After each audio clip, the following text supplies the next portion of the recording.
Salut les filles, je m'appelle Isabelle, je suis créatrice chez Coiffirst. Aujourd'hui, avec Estelle, on va vous présenter comment entretenir sa frange chez soi, puisque c'est toujours difficile d'aller chez le coiffeur et vous avez peut-être envie qu'on vous montre. Donc aujourd'hui, avec la chaîne mode, c'est ce qu'on va vous présenter.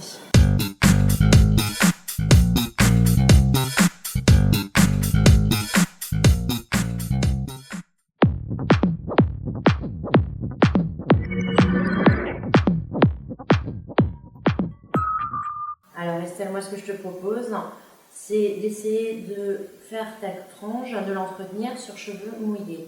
Pourquoi? Parce qu'après on va la finir en les séchant, on se laisse 1 cm de marge, comme ça tu la coupes pas trop courte, surtout quand on a des épis, comme toi tu peux en avoir. Donc là aujourd'hui on va le faire sur cheveux secs, mais on va se laisser quand même 1 cm de marge. Donc l'idéal c'est de se faire l'arrêt au milieu.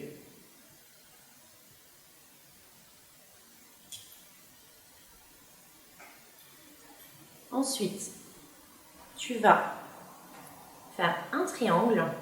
Donc plus vous allez faire un triangle large, plus vous allez avoir une grosse frange.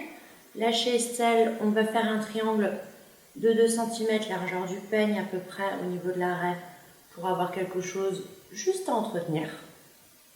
J'isole ma partie derrière les oreilles et l'autre côté, je pars de l'arrêt au milieu des yeux et je viens mettre l'autre partie derrière les oreilles.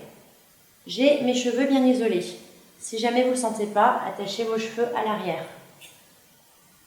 Ensuite, je viens attraper ma frange. Donc là, on va la garder assez longue. Donc on va juste vraiment rattraper. Je ne tire pas trop sur ma frange, surtout si j'ai un cheveu bouclé ou quelque chose de très épais. Je plaque mes doigts contre le front et je coupe. J'y vais très doucement. Alors pour ça, j'ai besoin d'un peigne de coupe et des ciseaux professionnels. Et je le fais en 2 parties. Je la repeigne.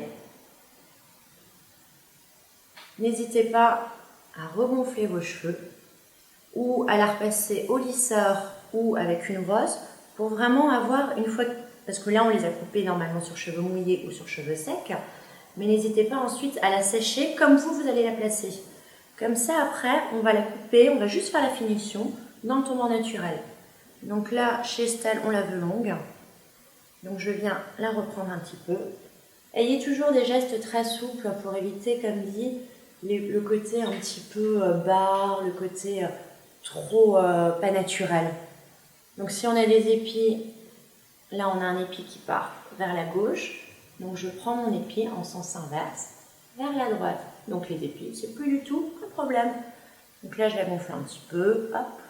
Et là on se rend compte déjà que la frange est presque sympa. On n'a presque pas besoin de la reprendre. Je vais apporter du volume, donc je mets ma mèche vers le haut. Hop, et on se retrouve vraiment avec quelque chose de très flou. Donc là, j'ai à peine finalement quelques mèches à reprendre. Et ça, vous allez le faire dans le tournoi naturel. Donc, je repasse le peigne et j'y vais naturellement. Hop. Et voilà. Et on se retrouve avec une super belle frange, pas trop courte et bien définie. N'oubliez surtout pas de vous laisser sur cheveux mouillés 1 cm de marge. Ça va vous permettre d'éviter, surtout quand on a les épis, quelque chose du coup trop court. D'accord. Donc si j'ai peur de me louper, en fait, je vais prendre mon temps, je vais commencer, voilà. Je vais enlever quelques millimètres et je vais y aller progressivement jusqu'à avoir ta longueur souhaitée. D'accord. Donc couper sa frange soi-même, c'est à la portée de n'importe qui. Mais bien sûr.